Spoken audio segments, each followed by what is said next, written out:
With a movie called Sex Tape, you're gonna expect a lot of sex jokes. And yes, this movie does have a lot of sex jokes. But again, that's the main focus. So I can forgive it for that. But for the most part, when it first starts off, yeah, the sex jokes aren't overplayed or tiresome. They're actually fresh and funny. And the awkwardness between the couples, especially when it comes to reinvigorating their sex life, is actually very cute, very funny, and it just made me laugh. And it can, if a movie can still make me laugh after tiring myself out after watching two other movies, that's a good decent comedy. But really, the kids themselves, they don't play too big of a role, except for surprisingly, the main villain, which when it was revealed, I was just like, huh?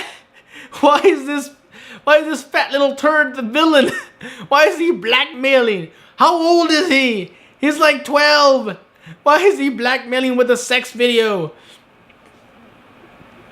And I guess some of the threat of having your sex video be revealed to the world is in itself just your pride and your dignity.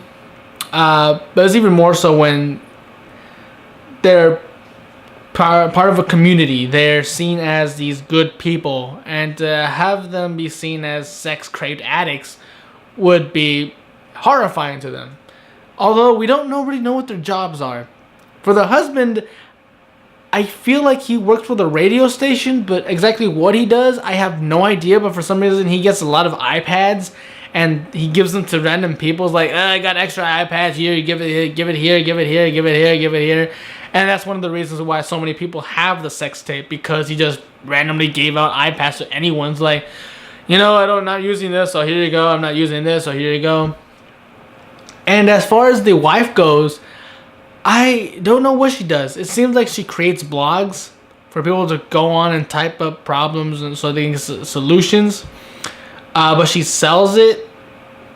So I'm guessing, does she do that for a living? Does she just make random blogs and hope someone wants to buy it from her? But either way, their house looks like they're well off. So maybe their jobs actually do pay a decent amount. They have 2 kids. They have best friends who have a kid of their own. And that kid is the fat turd who turns out to be the villain. Or somewhat of a villain. Again, when I saw that, I was like, I don't know what to think of this. It's kind of cool because he acts like a Bond villain. It's like, I want $25,000 or I will show the world your sex tape. It's like, okay, who are you?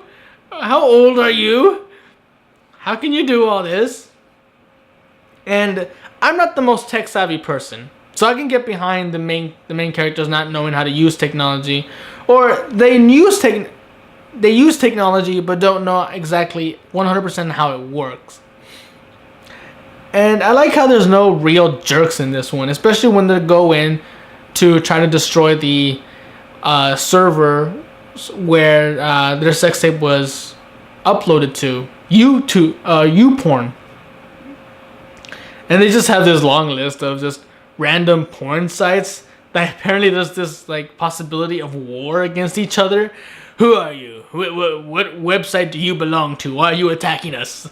Wait, are you Playboy? Did Hugh send you? Like, no. What? Does this happen often?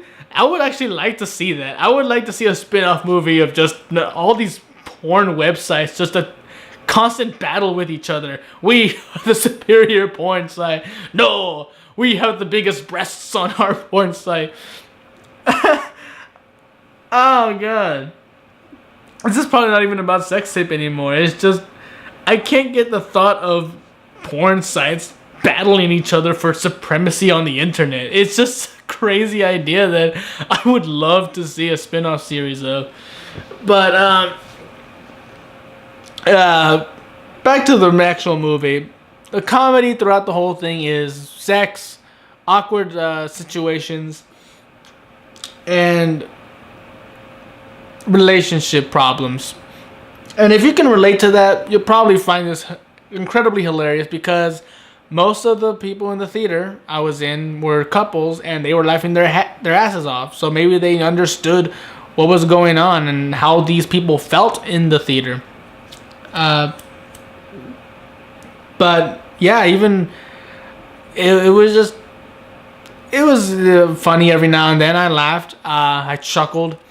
There were still questionable moments where, like, why is what? Especially the fat little turd who's the villain. I don't know why.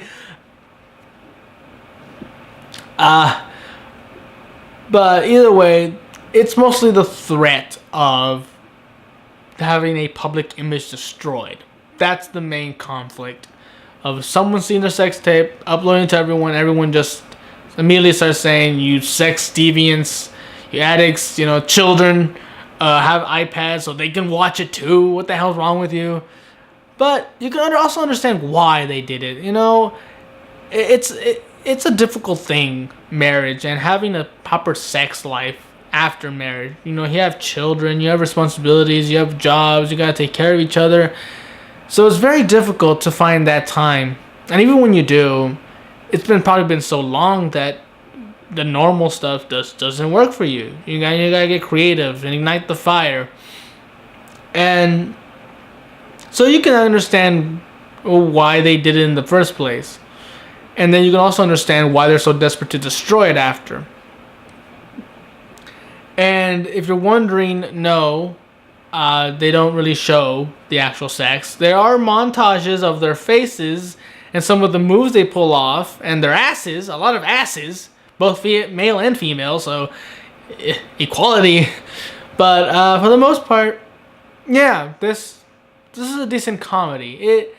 It wasn't too overly funny. It wasn't too overly dramatic. It wasn't too serious about its concept of a sex tape getting out to the world. But for the most part, yeah, it's a decent comedy. I liked it. I was able to enjoy it from beginning to end. But anyway, there wasn't really much to analyze about it. There wasn't really much to go into depth about it. It's just a couple wanted to have a night of passion, and now that night of passion is a threat of that event being spread to everyone they know and love. So yeah, decent comedy.